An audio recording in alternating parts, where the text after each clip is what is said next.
सगळ्यांचीच अपेक्षा आहे, इथं असणाऱ्या सर्व लोकांची, भूमिपुत्रांची ही अपेक्षा आहे की हे जे इंटरनॅशनल एअरपोर्ट जे नवी मुंबईमध्ये आता झालेलं आहे त्याला नाव हे कैलासवासी दिबा पाटलांचंच दिलं गेलं पाहिजे, अशी मागणी आजची नाही, अनेक वर्षांपासूनची मागणी आहे.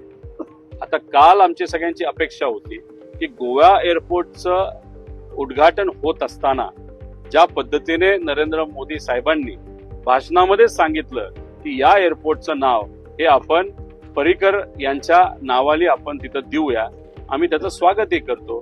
मग काल भाषण जे नरेंद्र मोदी साहेबांचं होत होतं नवी मुंबई एअरपोर्टच्या बाबतीत, आमची अपेक्षा एवढीच होती, गोव्यात जे तुम्ही केलं तेच तुम्ही नवी मुंबईत सुद्धा केलं असतं.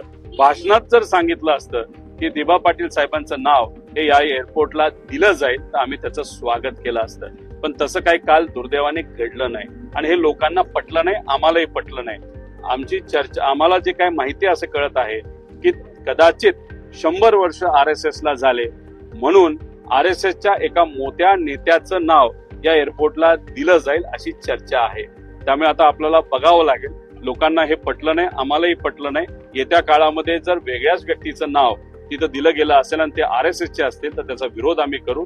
लोकांची, भूमिपुत्रांची जी मागणी आहे की दिबा पाटील साहेबांचं नाव हे एअरपोर्टला दिलं जावं, त्याला आमच्या सगळ्यांचा पाठिंबा आहे.